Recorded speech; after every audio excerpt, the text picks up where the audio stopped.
요한복음 14장 16절, 17절 그리고 띄어서 26절, 세 구절 봅니다.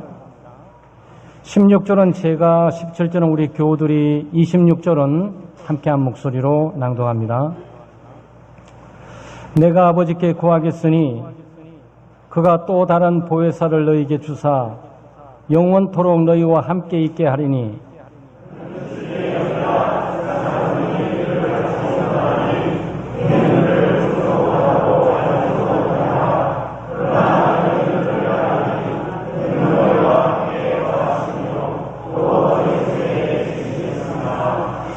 보혜사 곧 아버지께서 내 이름으로 보내실 성령, 그가 너희에게 모든 것을 가르치고 내가 너희에게 말한 모든 것을 생각나게 하리라. 아멘.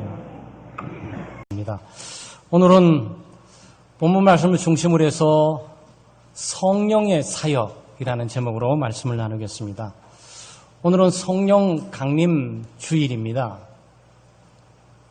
사도행전 2장에 보게 되면 최초 120명의 기독교인들이 모여 있는데 거기에 성령께서 강하게 능력 있게 임하셨습니다. 그래서 120명 문도가 성령으로 충만해서 예수 그리스도의 복음을 땅끝까지 증거하는 일들이 진행되었습니다. 물론 성령께서는 구약 성경에도 계셨어요. 창세전에도 계셨고 구약 성경에도 계셨고 구약 성경에 많은 하나님의 백성들과 함께 하셨고 예수 그리스도께서 탄생하실 때도 성령께서 역사하셨고 또 그리스도께서 하나님의 일을 진행해 나갈 때도 성령께서 함께 하셨습니다.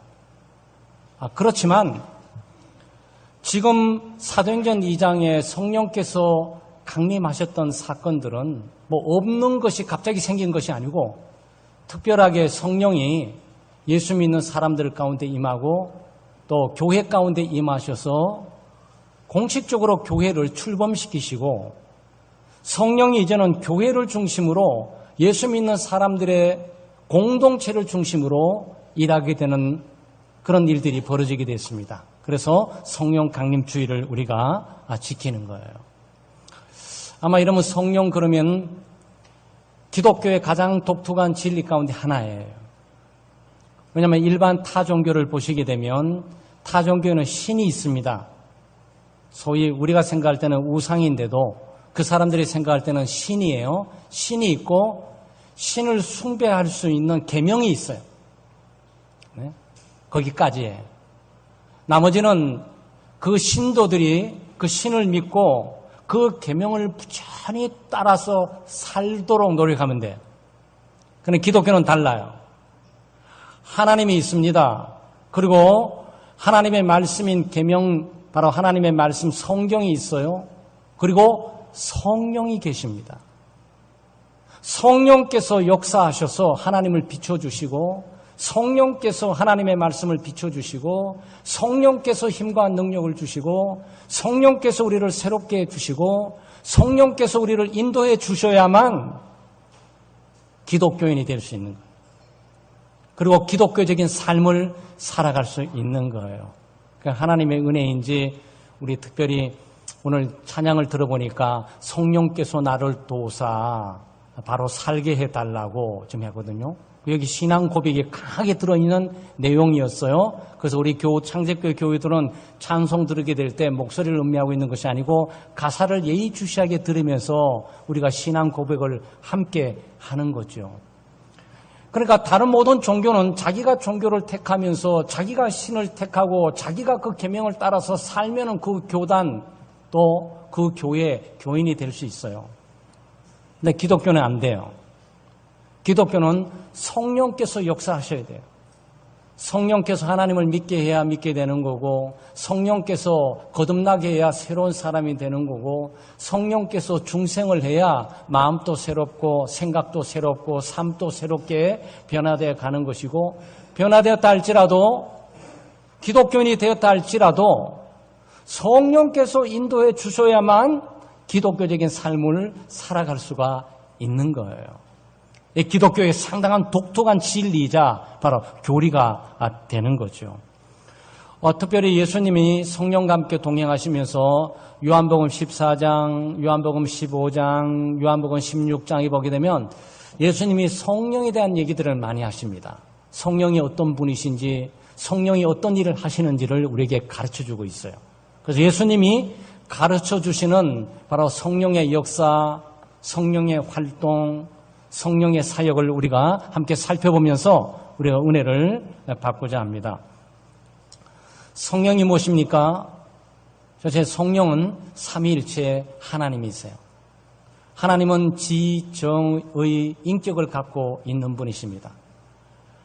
성령이 하나님이라고 말을 하게 될 때 성령이 모든 것들을 아시는 거고, 성령이 모든 것을 하실 수가 있는 거고, 성령이 모든 것들을 들어줄 수가 있는 것이고, 성령이 어디든지 계시는 거예요.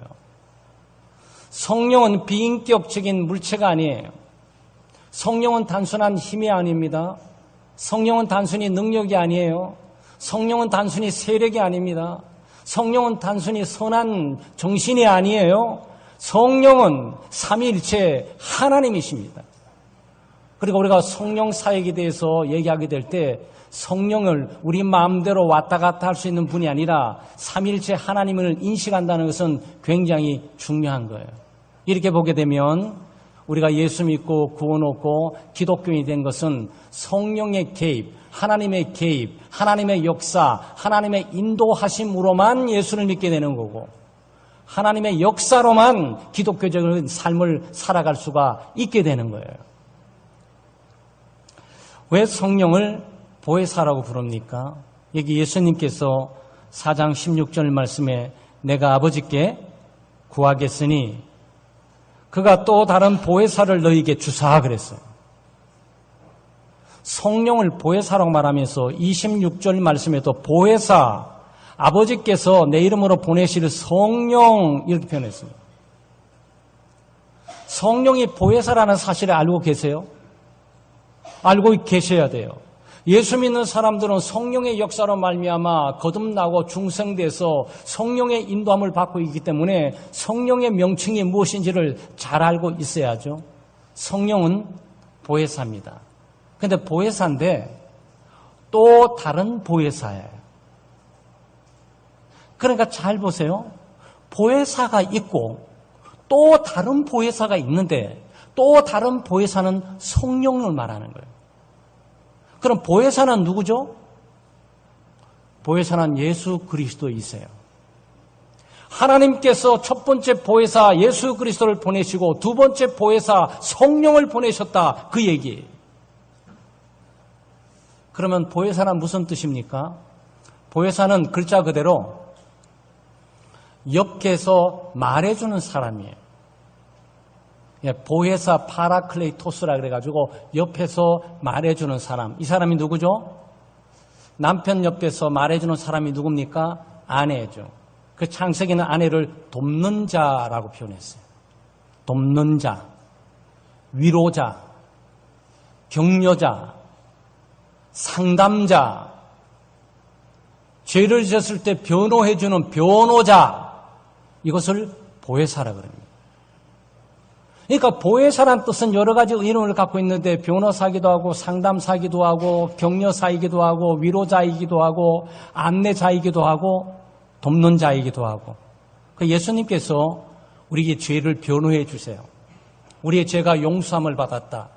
우리의 죄는 예수 그리스도께서 내가 내 몸값으로 다 지불해서 없애버렸었으니 죄의 값으로 심판받을 필요가 없는 사람입니다라고 강력하게 예수 그리스도께서 보호해 주시고 변호해 주시는 거예요. 마찬가지로 성령이 동일하게 그 일을 하는 겁니다. 왜냐하면 보면 성령께서 이제 십자가에 못 박혀 죽으시고 부활 승천하시는 예수님을 대신해서 일하시는 거예요. 네?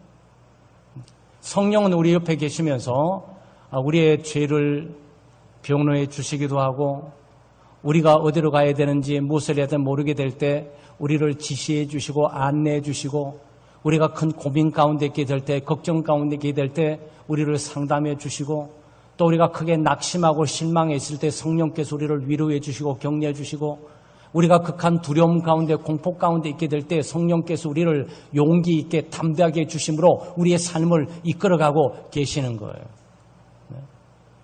성령께서 그 일을 하고 계세요. 성령은 보혜사이십니다. 그래서 여러분은 성령과 함께 인도함을 받고 있어요. 성령으로 거듭났고 성령으로 새 생명을 얻었고 성령으로 예수 믿게 됐고 그 성령께서 내주하시고 거하시면서 성령이 우리를 인도해 가고 계시는 중에 있어요.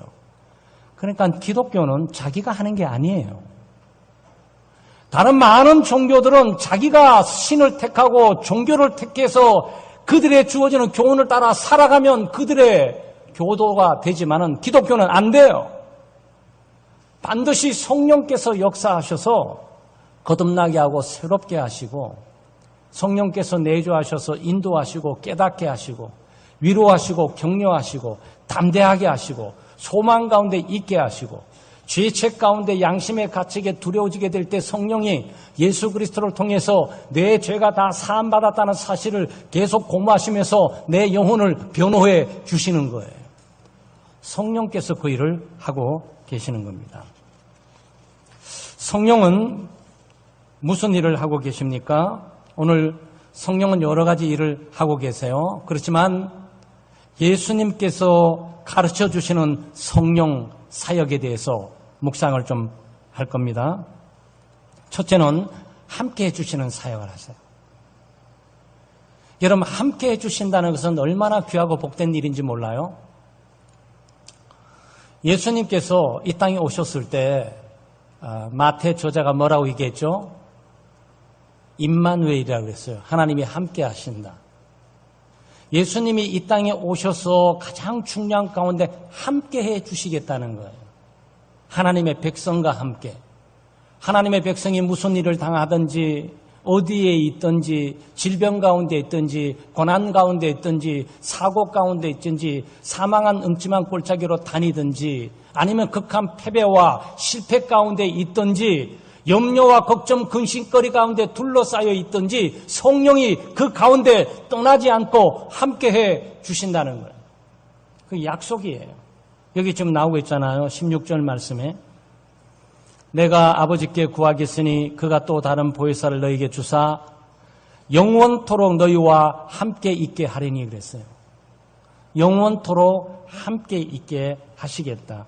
그 17절 말씀에 보게 되면 그는 진리의 영이라 세상은 능히 그를 받지 못하나니 이는 그를 보지도 못하고 알지도 못함이라. 그러나 너희는 그를 아나니 그는 너희와 함께 거하시며 또 너희 속에 계시겠습니다. 그랬습니다. 네. 성령이 어디 계신다고요? 성령이 우리 가운데 거하신다고. 이게 기독교인이에요. 기독교는 교회에 등록한 사람이 아니에요. 주일날 예배 들어오는 사람이 아니에요. 기독교인은 성령을 모시고 있는 사람이에요. 수많은 종교 가운데 기독교를 선택한 사람이 아니고 그 속에 거룩한 영 하나님을 모시고 살아가는 사람이에요. 네? 그런데 이 성령이 우리와 영원히 함께 하신다는 거예요. 그 예수님이 마태복음 28장 19절 20절 말씀에 그러지 않았습니까? 대사명을 주신 이에 볼지어다 내가 세상 끝날까지 너희와 항상 함께 있으리라. 20절 끝에 지금 말씀하고 있는 것도 아니에요. 땅끝까지 이르러 하나님의 복음을 전하고 제자를 삼아라. 그리고 내가 세상 끝날까지 함께하겠다. 여기에 마태복음이 끝나는 거예요. 여기에 복음서가 끝나는 거예요. 이 마지막 말씀이에요. 예수님이 이 땅에 오실 때도 함께해 주시는 임마누엘로 오셨지만 예수님께서 했던 약속은 하나님의 백성이 어디를 가든지 내가 너와 항상 매 순간 매 때마다 어떤 일을 당하든지 함께 하겠다라고 약속했어요. 여러분 잘 보세요. 예수님이 십자가 못 박혀 죽으시고 3일 만에 부활하셔가지고 승천하셔서 육신을 가지고 승천하셔서 어디 계시죠? 네, 하나님의 우편 보좌에 계세요. 예수님은 하나님의 우편 보좌에 계세요. 그런데 어떻게 우리와 영원히 함께 하냐고? 바로 오늘 그 말씀이 성령을 대신 보내서 나는 보혜사였고 성령은 또 다른 보혜사인데 그가 나를 대신해서 똑같이 너희와 함께하면서 내가 있는 것처럼 너희를 보호하고 지킬 뿐만 아니고 위로하고 격려할 뿐만 아니고 도와주고 인도할 뿐만 아니고 죄를 변호해주는 일들을 계속 하게 될 거야. 그 말을 지금 하고 계시는 거란 말이죠. 그러니까 예수님은 약속을 지키시는데 어떻게 지킵니까? 자기가 하나님의 우편 보좌를 버려버리고 여기서 또 다시 육체를 움직이시는 것이 아니고 하나님의 우편 보좌에 계시면서 자기와 같은 보혜사 성령을 우리에게 보내셔서 우리 가운데 있으므로 그리스도가 있는 것과 똑같은 상태로 우리의 삶을 인도해 주시는 거예요. 그러니까 여러분 이렇게 보시면 돼요. 그리스도를 믿고 있는 사람은 성령을 믿고 있는 거고 그리스도를 모시고 있는 사람은 성령을 모시고 있는 거고 성령을 모시고 있는 사람은 그리스도를 모시는 것과 같은 거예요. 네. 예수님께서 그걸 지금 말씀하고 계시는 거란 말이죠. 왜냐하면 14장은 예수님께서 떠나는 장면을 지금 얘기하고 있는 거예요. 그러니까 너희는 마음에 근심하지 말고 걱정하지 마라. 내가 너희를 위해서 하늘에 맨션을 준비하러 간다.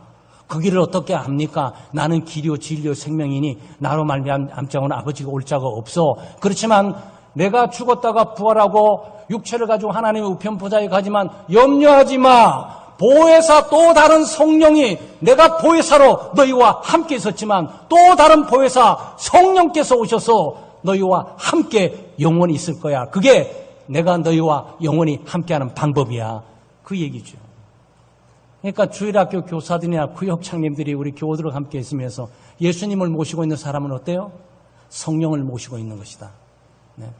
성령을 모시고 있는 사람은 어떤 사람이라고? 그리스도를 모시고 있는 것이다. 성령을 모시고 있는데 그리스도를 모시지 못한다. 그리스도를 믿고 있는데 성령을 안 가지고 있다. 그럴 수는 없는 거예요. 성령은 우리가 병이 들든지 고난 가운데 있든지 재난 가운데 있든지 시련 가운데 있는지 또는 실패와 패배 가운데 있든지 어디에 있든지 어떤 일을 당하든지 성령은 우리 속에 거하시면서 영원히 함께 하십니다. 이는 얼마나 큰 축복인 줄 아세요? 부부도 어떨 때 버리고 떠나잖아요. 네? 부부도 버리고 떠나요. 함께 하다가 어떤 조건이 안 맞으면 떠나요. 그런데 성령은 영원히 떠나지 않아요. 주변에 어떤 사람이 우리를 다 떠날 수 있고 우리가 다 떠날 수 있어도 성령은 우리와 늘 함께 하십니다. 성령은 진리를 가르치는 사역을 합니다. 요한복음 14장 17절에 오늘 본문 그는 진리의 영이라 이렇게 말했습니다. 그는 진리의 영이라.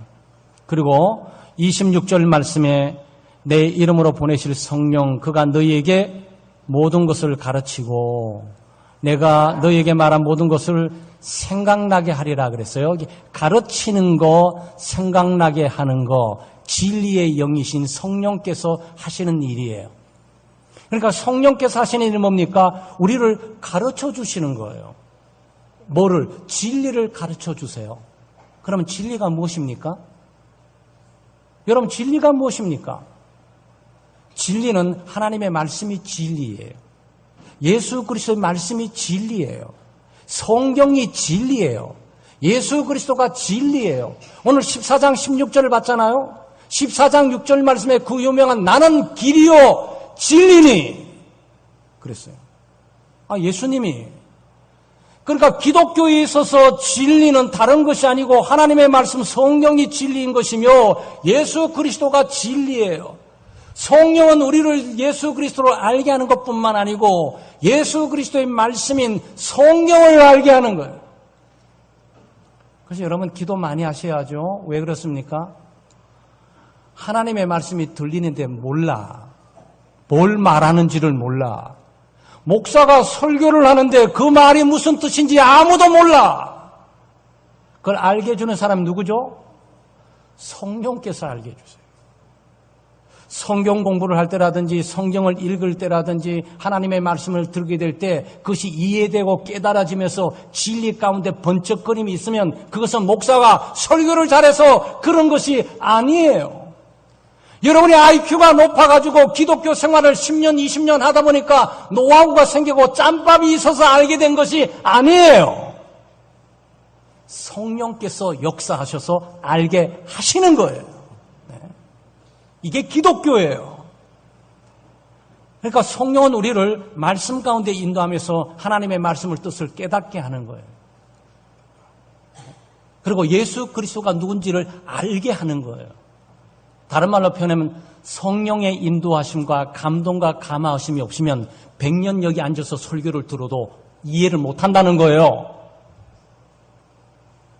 박사학위를 수백 개를 갖고 있어 갖고 성경을 뚫보고 연구를 내도 뭘 말하는지를 모른다는 거예요. 왜? 성령께서 우리를 진리 가운데로 인도해 주시는 거니까. 그러니까 여러분 설교를 들으시면서 기도하고 오셔야 돼요.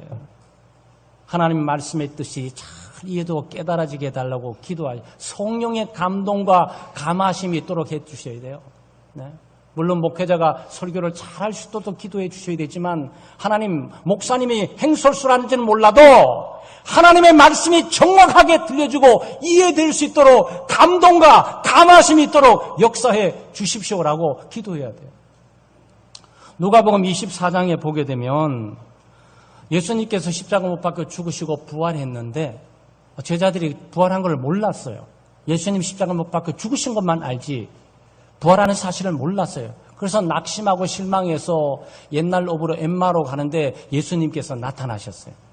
예수님께서 나타나셔서 엠마가는 제자에게 선지자나 율법이나 모세의 글을 통해서 설명을 했어요. 설명하니까 그들의 마음이 뜨거워졌어요. 32절 누가복음 24장 32절에 이렇게 말하고 있어요. 그들이 서로 말하되, 제자들을 말하는 거예요. 우리에게 말씀하시고 말씀했습니다. 우리에게 성경을 풀어주실 때 우리 속에 마음이 뜨겁지 아니하냐. 여러분 마음에 뜨거움이 있으세요? 성령의 감동이 없이는 어느 누구도 뜨거워질 수 없어요. 성령의 감동이 있게 되게 될 때는 가슴이 뜨거워지면서 그 말씀의 능력과 힘들이 느껴지고 그 말씀의 뜻이 이해되면서 하나님의 나라가 보이고 하나님을 사랑할 마음이 생기고 주님 위해서 충성할 마음이 생기고 주님 위해서 헌신한 마음들이 생기는 거예요. 마음이 뜨거워지는 거죠. 성령께서 역사하시는 거예요. 네? 여러분, 그래서 우리가 하나님의 말씀을 잘 듣고 이해하고 하기 위해서 기도해야 됩니다. 고린도전서 2장 10절 말씀에 우리가 세상의 영을 받지 아니하고 오직 하나님께로 온 영을 받았으니 이는 우리로 하여금 하나님께서 우리에게 은혜로 주신 것들을 알게 하려 함이라. 그래서 우리 성도들이 은혜 받았어. 똑똑해서 은혜 받은 게 아니에요. 목사님 설교 잘해서 은혜 받은 게 아니에요. 교회 환경과 데코레이션이 좋아서 찬양대가 거창하게 오케스트라에서 은혜 받은 게 아니에요. 그거 어떻게 알게 됐다고? 성령께서 알게 했다고. 성령께서 알게 했다고. 여러분, 성령께서 알게 하시게 되면 초라한 장소에 있어도 하나님의 비밀이 보이고 말씀을 통해서 은혜를 받고 뜨거움이 있어요. 야, 은혜구나. 이것도 은혜고 저것도 은혜고 저것도 은혜고 그걸 알게 하시는 분이 성령께서 알게 하시고, 성령께서 알게 하지 않으면 백날 하나님 앞에 있어도 뭔지를 몰라요. 은혜를 모른다고요. 은혜의 도가니탕에 있으면서도 은혜인 줄을 몰라요. 그러나 성령이 우리에게 임하시게 되면 하나님의 은혜를 알게 되는 거죠. 찬송가 453장 2절 3절 예수도 알기 원하네. 여러분 자리 2절 3절 보시게 되면 제가 여러분 한번 찬양 불러볼까요? 성령이 스승 되셔서 진리를 가르치시고 거룩한 뜻을 깨달아 예수를 알게 하. 3절 합니다. 성령의 감화 받아서 하나님 말씀 배우니 그 말씀 한 절 한 절이 내 맘에 교훈 되도다. 여러분, 이거 우리 찬양 드리고 있어요. 성령이 수송되지 않으면 나머지 뒤는 아무 의미가 없어요. 내 평생의 그거 안 돼요. 진리를 알지 못해요. 거룩한 뜻을 깨닫지 못해요. 성령의 감동과 감화하시면 그 말씀 한 절 한 절이 내 마음에 교훈될 수가 없어요. 그런데 성령이 감동되잖아요. 그 마음 한 절 한 절이 내 마음에 교훈이 된다고. 그거 우리가 찬양하는 거예요, 여러분. 그러니까 찬양을 하게 될 때도 무조건 음절에 따라 막 부를 것이 아니고 이 가사가 의미하는 그 신앙 고백을 가만히 묵상하게 되면 우리가 도달하지 못할 위치에 와 있다는 것을 깨닫기 시작해요. 아, 이 사람들이 찬양을 쓰게 될 때 괜히 분위기나 감정 때문에 쓴 것이 아니고 이걸 경험했었구나.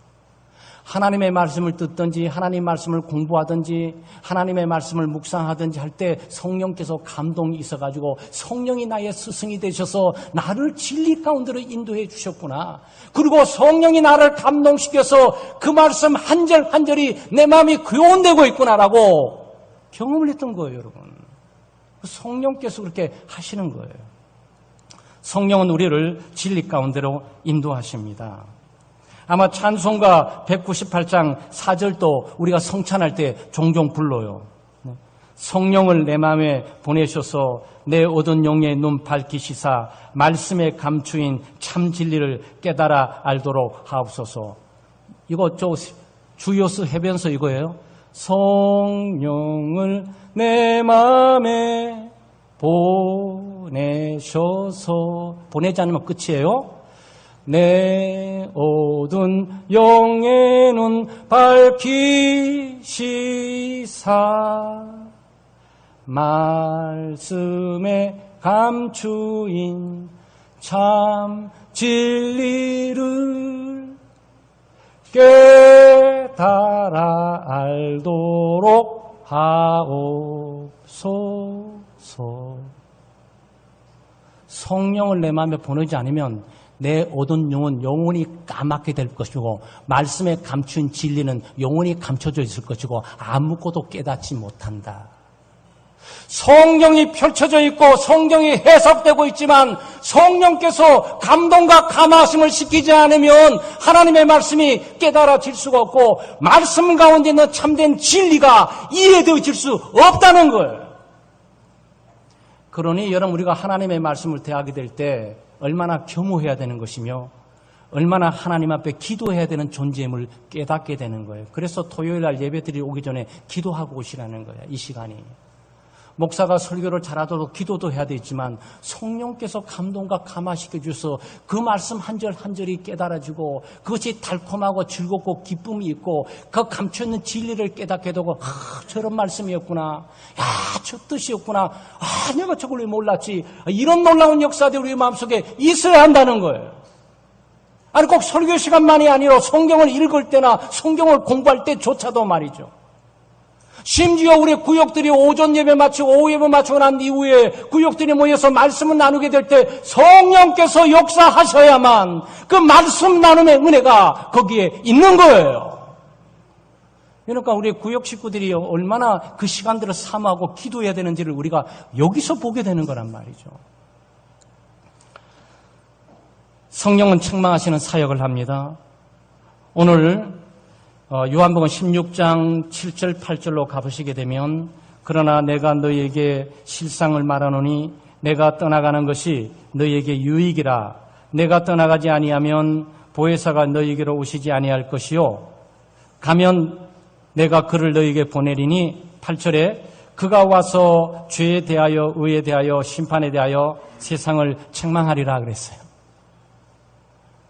근데 성령의 책망하시는 사역이 있어요. 참 이게 은혜예요.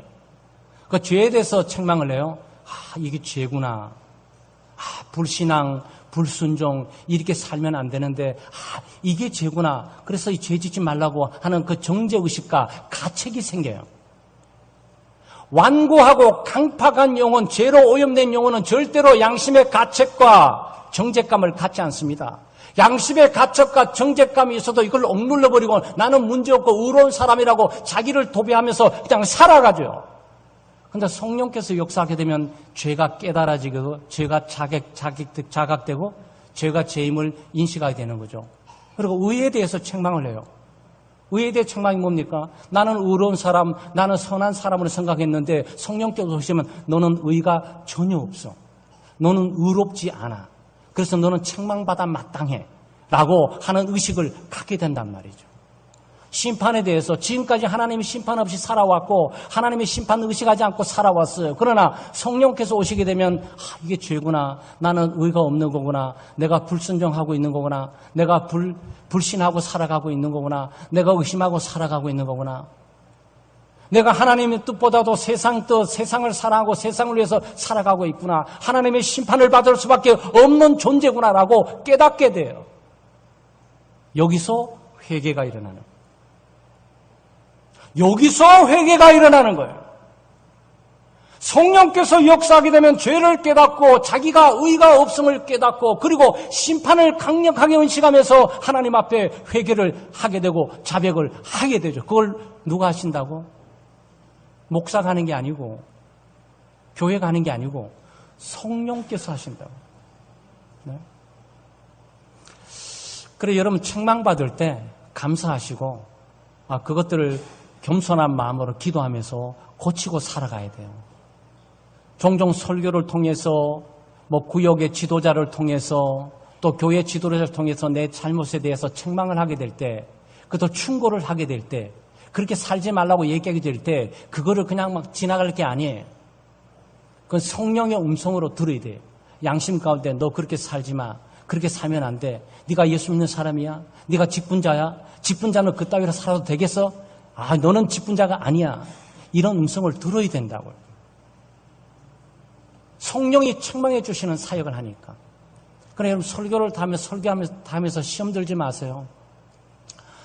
그 정상적인 목회자는 성도들의 약점이나 아픔이나 성도들의 비밀들을 들춰내서 하지 않습니다.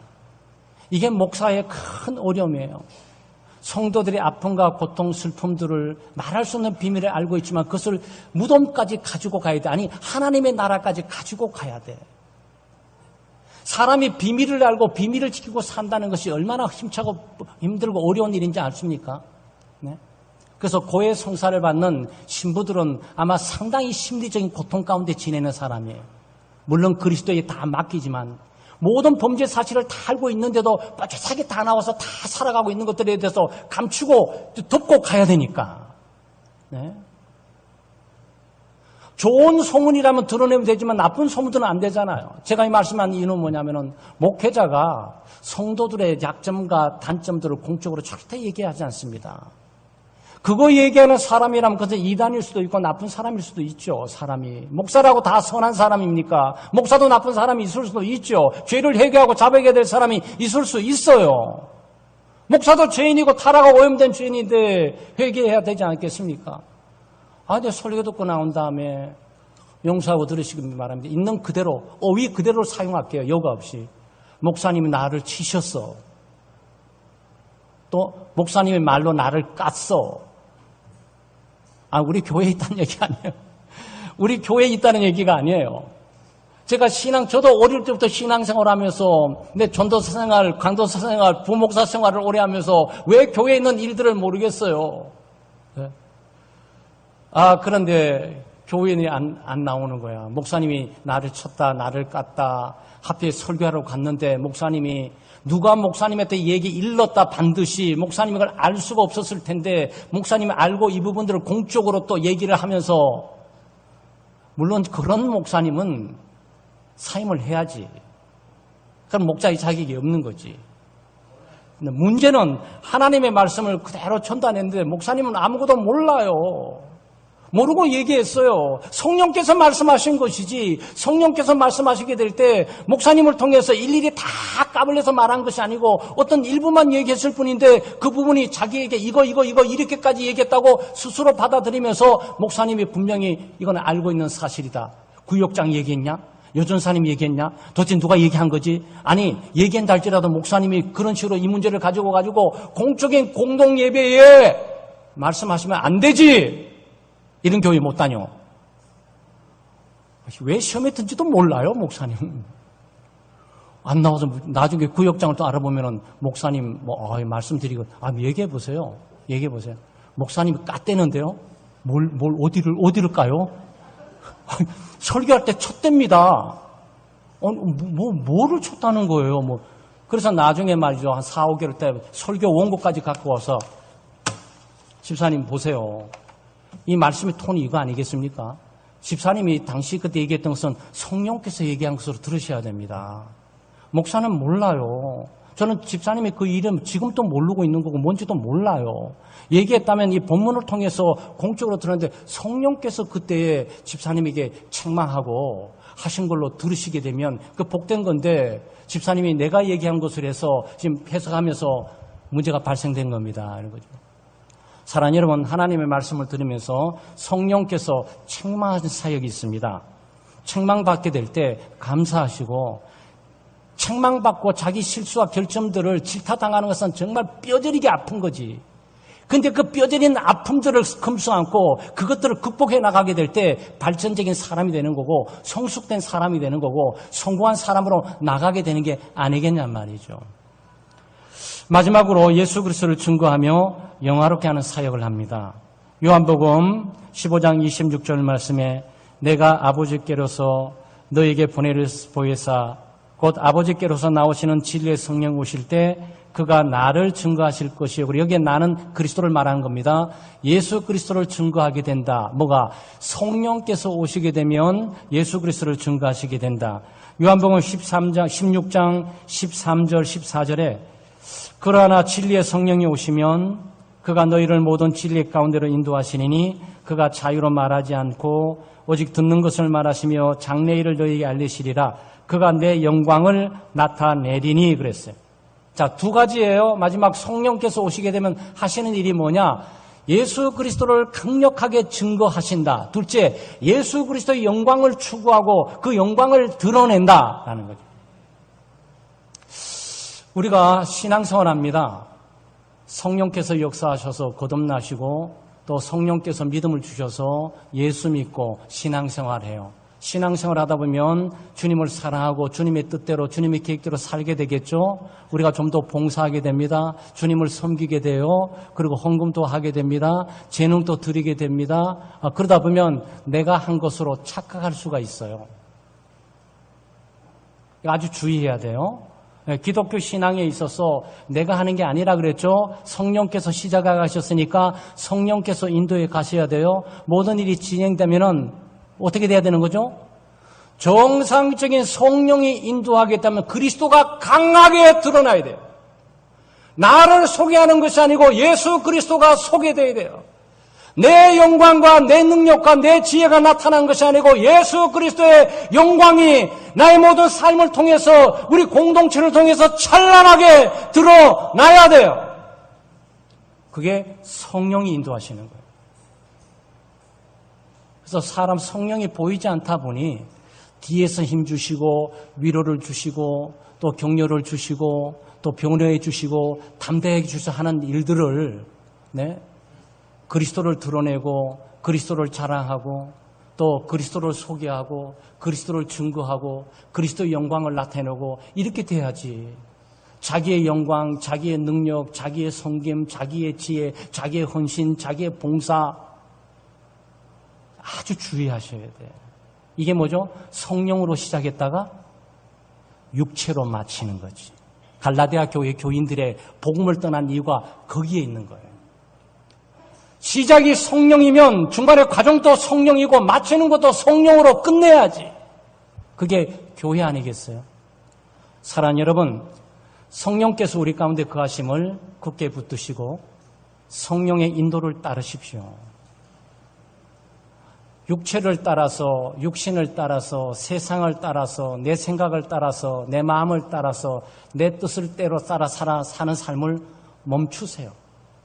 멈추시고 성령의 양심을 통해서, 믿음을 통해서 세미하게 인도하시는 그 음성을 들으세요. 하나님의 말씀을 배울 때나 하나님의 말씀을 듣게 될 때 성령께서 말씀해 주시는 함께 하시는 위로뿐만 아니고 진리 가운데로 인도하실 뿐만 아니고 성령께서 우리를 책망해 주시는 소리를 깊이 들으세요. 그리고 내 삶을 통해서 내 섬김을 통해서 내 봉사를 통해서 내 직분을 통해서 그리스도가 나타나고 있는 것인가? 정말 그리스도의 영광을 찬란하게 난 드러내고 있는 것인가? 초점 맞추세요. 그것이 성령이 그곳으로 인도하시는 거예요. 나의 주님이 높아지면 내가 같이 높아지는 거고 나의 주님이 영광을 받으면 내가 같이 영광을 받게 돼 있어요.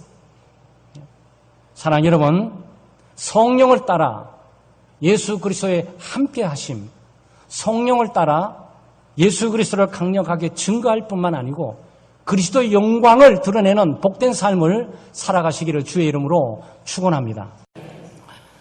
하나님 아버지 참 감사합니다. 하나님의 은혜와 사랑으로 오늘 예수님께서 제자들에게 말씀해 주시는 성령에 대해서 우리가 묵상을 했습니다. 성령이 우리를 중생시키시고 우리를 거듭나게 하시며 우리 속에 내주하시고 우리를 인도하시고 우리를 도우시며 우리와 상담하시고 우리가 어디로 가야 되는지 무엇을 해야 되는지 모르게 될 때 우리에게 무엇을 해야 되는지 어디로 가는지를 가르쳐 주시고 죄로 말미암아 극한 정죄감과 가책 가운데 있게 될 때 성령께서 예수 그리스도를 인도하시며 우리의 죄가 다 사해졌으며 우리가 죄로부터 자유케 되었음을 변호해주는 그 놀라운 사역을 우리가 다시 한번 확인하면서 이 험악한 세상 살아가는 동안 육신을 따라 살지 않고 육체의 정욕을 추구하지 않고 내 속에 성령의 음성을 따라 성령의 인도를 따라 살아가는 저희들 될 수 있도록 도우시고 인도해 주시옵소서. 성령의 함께하심과 성령의 진리 가운데로 인도하심과 또 성령의 책망하시는 역사들을 삶 속에 경험하면서 그 은혜를 누리고 그 영광을 우리가 함께 맛보고 살아갈 수 있도록 도와주시옵소서. 감사드리며 예수님 이름으로 기도하옵나이다. 아멘.